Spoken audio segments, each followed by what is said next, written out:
Best varicose veins చికిత్సనే పొందండి. నొప్పి లేని చికిత్స కోసం సంప్రదించండి ఎబిస్ హాస్పిటల్. సుమన్ టీవీ ప్రేక్షకులకు నమస్కారం. నవంబర్ 8 కార్తీక మాసంలో సంకష్టహర చతుర్దశి. మరి ఆ రోజున ఎలాంటి పూజా విధానాలు, ఆ రోజు ప్రత్యేకత ఏమిటి, ఎలాంటి నియమ నిబంధనలు పాటించాలి, ఈ వివరాలన్నీ కూడా క్లుప్తంగా తెలియజేయడానికి ప్రస్తుతం మనతో పాటు ఉన్నారు ప్రముఖ జ్యోతిష్యులు బ్రహ్మశ్రీ నందిబట్ల శ్రీహరి శర్మ గారు. వారితో మాట్లాడదాం. గురుగారు నమస్కారం. గురుగారు, వాగర్థావివ సంపృక్తౌ వాగర్థ ప్రతిపత్తయే జగతః పితరౌ వందే పార్వతీ పరమేశ్వరౌ. ఆదిత్యాయ చ సోమాయ మంగళాయ బుధాయ చ గురు శుక్ర శనిభ్యశ్చ రాహవే కేతవే నమః. శృంగేరి జగద్గురు పీఠాధిపతులకి, కంచి పీఠాధిపతులకి నమస్కారములు తెలియజేసుకుంటూ కార్యక్రమాన్ని ప్రారంభిద్దాం. గురుగారు, మరి నవంబర్ 8 సంకష్టహర చతుర్దశి కదా గురుగారు, ఏంటి అర్థం ఏమిటి, ఆ రోజు ప్రత్యేకత ఏమిటి, ఏం చేస్తే అందరికి కూడా బాగుంటుంది, పూజా విధానాలు, ఎలాంటి నియమ నిబంధనలు తెలియజేస్తారా గురుగారు? సంకష్టహర చతుర్థి పేరులోనే ఉంది. సంకష్టములు అంటే కష్టములు, సంకష్టములు అంటే ఘోరమైనటువంటి కష్టములు ఏ మానవుడికైతే కలుగుతాయో అవి తొలగడం కోసం చేసేటువంటి వ్రత విధానము ఈ సంకష్టహర చతుర్థి.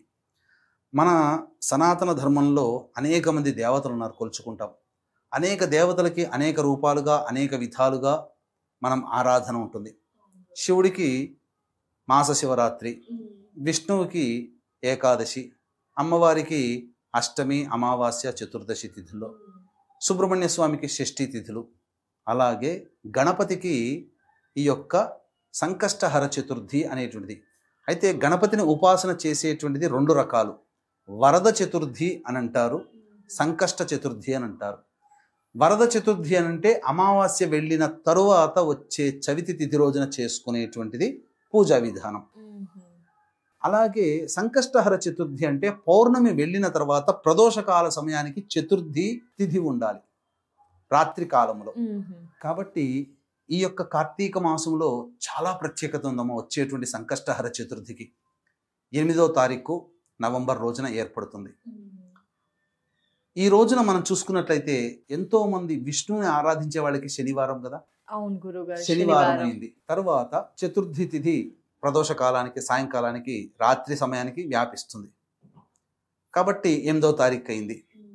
తది అనేటువంటిది కూడా ఉంటుంది, అది గౌరీదేవికి సంబంధించినటువంటిది. అలాగే మృగశిర నక్షత్రం ఉంది. ఈ మృగశిర నక్షత్రం ఉన్నటువంటి రోజున, ఈ రోజున ఏం చెయ్యాలి అంటే, ఇది ఎవరికి సంబంధించింది? కుజుడికి అధిపతి. కుజుడికి అధిష్టాన దేవత ఎవరు? సుబ్రహ్మణ్య స్వామి. మరి ఓవరాల్గా చూసుకుంటే కార్తీక మాసము శివుడికి సంబంధించింది, వారము శనివారము విష్ణువుకి సంబంధించింది, నక్షత్రము సుబ్రహ్మణ్య స్వామిది, తదియ తిథియము అమ్మవారిది. ఆ రోజున సంకష్టహర చతుర్థి. మొత్తము గణేశుని ఆరాధన చేయడానికి అద్భుతమైనటువంటి రోజుగా మనం ఈ రోజు చెప్పుకోవచ్చమ్మా, నవంబర్ 8వ తారీఖు రోజున.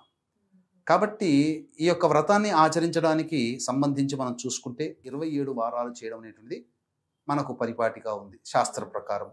కొంతమంది అన్ని రోజులు చేయలేక ఒప్పుకున్నటువంటి కారణం చేత 16, 18, 11, 9, 7, 5 ఇలా 3 కనీసం వారాలు ఈ యొక్క సంకష్టహర చతుర్థి వ్రతాన్ని ఆచరిస్తారు.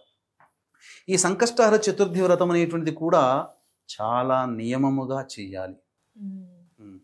శివరాత్రికి ఏ విధంగానైతే, ఏకాదశికి ఏ విధంగానైతే ఉపవాస నియమాన్ని పాటిస్తామో, తమ కోరికలు, సంకష్టములు నెరవేరాలనే ఉద్దేశముతో అటువంటి ఆచరించే వాళ్ళు ఈ రోజున అదే విధానముగా సూర్యోదయం ప్రభృతి మొదలుకొని సూర్యాస్తమయం వరకు కూడా నిరాహారముగా ఉండాలి. పాలు, పండ్ల పదార్థాలు తీసుకోవచ్చు, తప్పులేదు. ఇక ప్రధానంగా మనం గమనించుకున్నట్లయితే దుర్ముహూర్తం 7:52 వరకు సాధారణంగా ఉంటుంది. కాబట్టి వీలైతే సూర్యోదయం కంటే ముందే నిద్ర లేచి కాలకృత్యాదులు తీర్చుకొని పూజా మందిరంలో దీపారాధన చేసి గణేష స్తోత్రాన్ని ప్రారంభించుకుంటే ఇబ్బంది లేదు. ఒకవేళ సూర్యోదయం తర్వాత లేచి కాలకృత్యాదులు తీర్చుకుంటే 8 గంటల వరకు వేచి చూడడం ఉత్తమం. ఆ 8 గంటలకి ఇంట్లో దీపారాధన చేసి చక్కగా ఈ యొక్క తామ్ర గణపతికి కానీ, ఇత్తడి గణపతికి కానీ, లేదా శ్వేతార్క గణపతికి కానీ, లేదా కనీసం చిత్రపటం, గణపతి చిత్రపటానికైనా కానీ పూలమాల సమర్పించి ధూపము, దీపము, గంధము, అక్షితలు ఈ విధంగా అలంకరణ చేసి చక్కగా గణపతి సహస్రనామ పారాయణం చేయాలి. చేసి ఆ గణపతి పెట్టినటువంటి ప్రదేశంలో 3 పిడికిళ్ళు బియ్యం అక్కడ పెట్టాలి. ఎర్రటి, పసుపు, ఆకుపచ్చ రంగు వస్త్రంలో పెట్టాలి. పెట్టి గణపతి యొక్క ఆరాధన చేసుకోవాలి. సహస్రనామ పారాయణం చేసి తదనంతరం ఏదైనా దేవాలయానికి వెళ్ళి ఆ దేవాలయంలో, గణపతి దేవాలయంలో గణపతికి గరికతో అర్చన, లేదా ఇంట్లోనైనా చేసుకోవచ్చు, లేదా గణపతికి అభిషేకం జరిపించడం. ఇంటికి వచ్చిన తర్వాత గణపతిని స్మరించుకుంటూ గం గణపతయే నమః, గం గణపతయే నమః అనుకుంటూ మనసులో అనుకుంటూ ఉండాలి. ఆ రోజున ఏదైనా కానీ శక్తి కొలది దాన కార్యక్రమాలు చేయాలమ్మా. చేయాలి, మనస్ఫూర్తిగా చేయాలి. ప్రదోషకాల సమయానికి మళ్ళీ ఆ యొక్క గణపతి దేవాలయంలో జరిగేటువంటి గణపతి హోమంలో కానీ, లేదా సంబంధించినటువంటి ఏదైనా కానీ ఇంట్లోనైనా కానీ మళ్ళీ చక్కగా దీపారాధన చేసి అప్పుడు గణపతికి ఇష్టమైనటువంటి కుడుములు, అలాగే ఉండ్రాళ్ళు, సంబంధించినటువంటి పాయసము, ఇవన్నీ ఆ బియ్యం వండుతారు కదమ్మా, ఆ బియ్యంతో ఆ 3 పిడికిలు పెడతారు కదా, ఆ 3 పిడికిలతో చేసినటువంటి బెల్లం పాయసము ఆ స్వామికి నైవేద్యంగా పెట్టి గణపతికి సంబంధించినటువంటి వ్రత కథలు ఏవైతే ఉంటాయో అవన్నీ కూడాను ఆ రోజున స్మరించుకోవాలి. స్మరించుకొని వీలైతే ఆ ప్రసాదము తిని ఉండవచ్చు, లేదా రాత్రి భోజనం చేయవచ్చు, తప్పు లేదు. ఈ విధంగా గణపతి యొక్క అనుగ్రహాన్ని పొందే ప్రయత్నం మానవుడు చేయాలి. ఈ యొక్క సంకష్టహర చతుర్థి గణపతికి కొన్ని నియమాలు అనేటువంటివి ఉన్నాయి. వీక్షించేటువంటి సుమన్ టీవీ ప్రేక్షకుల్లో ప్రధానంగా ఈ సంబంధించినటువంటి అనేక రకాల సమస్యలు మానవుడికి కలుగుతుంటాయి. ఏ సమస్య పరిపూర్ణంగా ఉండదు. అంతేకాకుండా మానవుడు 1 అడుగు ముందుకు వేస్తే 2 అడుగులు వెనక్కి వేయడం, ప్రతి పనిలో అపజయం కలగడం, నిరాశ నిస్పృహ తప్ప ఏ పనిలో ముందుకు సాగలేకపోవడం, అన్నీ నోటిదాకా వచ్చి వెనక్కి వెళ్ళిపోతుంటుంటాయి. ఇది జాతకరీత్యా అనుకుంటారు, కాదు. ఇది ప్రధానంగా మన కుటుంబంలో ఉన్నటువంటి ప్రేత బలి ప్రభావం వల్ల, ప్రేత శాపము వల్ల ఇటువంటి సమస్యలు కలుగుతాయి. ఇటువంటి ప్రేత శాప నివృత్తి జరిగితేనే కుటుంబంలో ప్రశాంతత, సుఖభోగాలు, ఇంట్లో చక్కగా శుభకార్యాలు జరుగుతాయి, అనుకున్న పని నెరవేరుతుంది, ఒక ఇంటి వాళ్ళు అవుతారు, సంతానవంతులు అవుతారు. ఎలా మనం గుర్తుపట్టడం అంటే తండ్రి వైపు 6 తరాలు, తల్లి వైపు 3 తరాలు, భర్త వైపు 6 తరాలు, భార్య వైపు 3 తరాల్లో దుర్మరణాలు కనుక ఉంటే వాటిని ప్రేత శాపము అని అంటారు. ఇట్టి ప్రేత శాప నివృత్తికి కార్తీక సోమవారము త్రయోదశి తిథి కలిసినటువంటి రోజున గోకర్ణ క్షేత్రంలో మన పీఠమాధ్వర్యంలో ప్రేత శాప నివారణ, పంచశాప నివారణ అంటే స్త్రీ శాపము, గురు శాపము, దైవ శాపము, సర్పశాపము, అలాగే గురు శాపము, ఇటువంటి పంచశాప నివృత్తికి నివారణ కార్యక్రమాలు, త్రిపిండి శ్రాద్ధం అనేటువంటివి జరిపించడం జరుగుతుంది. ఒకే పూజ వల్ల మీ జాతకరీత్యా ఉండే సమస్త శాపాలు తొలగిపోయి ఆనందకరమైన జీవితాన్ని భవిష్యత్తులో మీరు పొందుతారని చెప్పడంలో ఏమాత్రం సందేహం లేదు.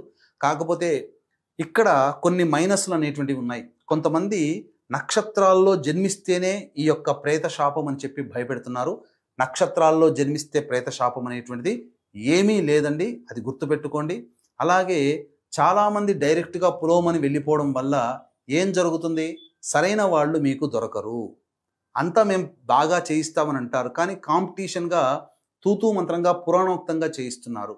కాబట్టి మన పీఠమాధ్వర్యంలో నవంబర్ 17వ తారీఖు రోజున సశాస్త్రీయమైనటువంటి విధానముతో ఈ ప్రేత శాప నివారణ హోమాలు, పంచశాప దోష నివారణ హోమాలు అనేటువంటివి జరిపించడం జరుగుతుంది. అవకాశం ఉన్న వాళ్ళు స్క్రీన్ పైన కనిపిస్తున్నటువంటి నెంబర్కి కాంటాక్ట్ చేసి వాటి వివరాలు పూర్తిగా తెలుసుకొని వీలైనంత త్వరగా ఈ కార్యక్రమంలో నమోదు చేసుకునే ప్రయత్నం చేయండి. తప్పకుండా ఇప్పటి వరకు దాదాపు 1500 మందికి పైగా కుటుంబాల్లో ఈ యొక్క దోష నివారణ జరిగి అందరూ సుఖశాంతులతో ఉన్నారని చెప్పవచ్చు. అవకాశం ఉంటే కార్యక్రమ తదంతా కాంటాక్ట్ చేసి ఈ కార్యక్రమంలో ఎలా పాల్గొనాలి, స్వయంగా రాలేని వాళ్ళ కోసం బ్రాహ్మణుని కర్తగా పెట్టి చేయించడం జరుగుతుంది. ఈ యొక్క వివరాలను, పూర్తి వివరాలు తెలుసుకోవచ్చు. ఇక ఈ యొక్క సంకష్టహర చతుర్థి రోజున గణపతికి సంబంధించినటువంటి కథలు అన్నీ కూడా మనస్సును తలుచుకొని ఆ స్వామి యొక్క అక్షితల శిరస్సును వేల్చుకొని స్వామికి సంపూర్ణంగా నమస్కారం చేసుకొని మా యొక్క సమస్యలు పూర్తిగా నెరవేరాలి, తొలగిపోవాలి, ఇదే నీకు చేసేటువంటి విన్నపం స్వామి అని చెప్పి ఆ స్వామి దగ్గర మనస్ఫూర్తిగా ఉండి ఒక 8 గుంజీలు తీసి తర్వాత చంద్ర దర్శనం చేసుకోవాలి. ఈ చంద్ర దర్శనం చేసుకొని అప్పుడు స్వామికి పెట్టిన ప్రసాదము తిని ఆ రోజంతా ఉపవాసం ఉండవచ్చు, లేదా భోజనము తాంబూలాదులు స్వీకరించి ఆ ప్రసాదం స్వీకరించవచ్చు. ధన్యవాదాలు గురువు గారు. సంకష్టహర చతుర్థి గురించి పూర్తి వివరాలు మాకు మా వ్యూయర్స్ కి అందించినందుకు నమస్కారం గురువు. సర్వం శ్రీ ఉమామహేశ్వర పరబ్రహ్మార్పణమస్తు.